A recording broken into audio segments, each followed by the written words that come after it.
ತುಂಗಭದ್ರಾ ಜಲಾಶಯದ ನೀರು ಉಳಿಸಬೇಕು ಅಂತ ಹೇಳಿ ಹರಸಾಹಸ ಮುಂದುವರಿತಾ ಇದೆ. ಜಿಂದಾಲ್ ಇಂಜಿನಿಯರ್ಗಳ ಜೊತೆಗೆ ಚರ್ಚೆಗೆ ಮುಂದಾಗ್ತಾ ಇದ್ದಾರೆ ಟಿಬಿ ಬೋರ್ಡ್ನ ಅಧಿಕಾರಿಗಳು.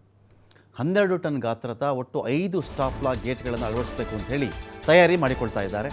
ಒಟ್ಟು 60 ಟನ್ ಗಾತ್ರದ ಸ್ಟಾಪ್ ಲಾ ಗೇಟನ್ನು ಅಳವಡಿಸಬೇಕು ಅಂತ ಹೇಳಿ ತಂತ್ರಜ್ಞರು ತಯಾರಿ ಮಾಡಿಕೊಳ್ತಾ ಇದ್ದಾರೆ. ಹೊಸಹಳ್ಳಿಯ ಹಿಂದೂಸ್ತಾನ್ ಇಂಜಿನಿಯರ್ಸ್ನಲ್ಲಿ ಸ್ಟಾಪ್ ಲಾ ಗೇಟ್ ರೆಡಿಯಾಗಿದೆ. 19ನೇ ಕ್ರಸ್ಟ್ ಗೇಟ್ ಬಳಿಯಲ್ಲಿ ಗೇಟನ್ನು ತರಬೇಕು ಅಂತ ಹೇಳಿ ಸಕಲ ತಯಾರಿಯನ್ನು ಕೂಡ ಇಲ್ಲಿ ಮಾಡಿಕೊಳ್ತಾ ಇದ್ದಾರೆ. ತಂತ್ರಜ್ಞರ ತಂಡ ಎಲ್ಲರೂ ಕೂಡ ಸೇರಿಕೊಂಡು ಈ ಒಂದು ನೀರು ನಾವು ನಿಲ್ಲಿಸಲೇಬೇಕು, ನೀರು ಪೋಲಾಗ ತಡಿಬೇಕು ಅಂತ ಹೇಳಿ ಪ್ಲಾನ್ ಮಾಡಿಕೊಂಡು ಕೆಲಸವನ್ನು ಮಾಡ್ತಾ ಇದ್ದಾರೆ.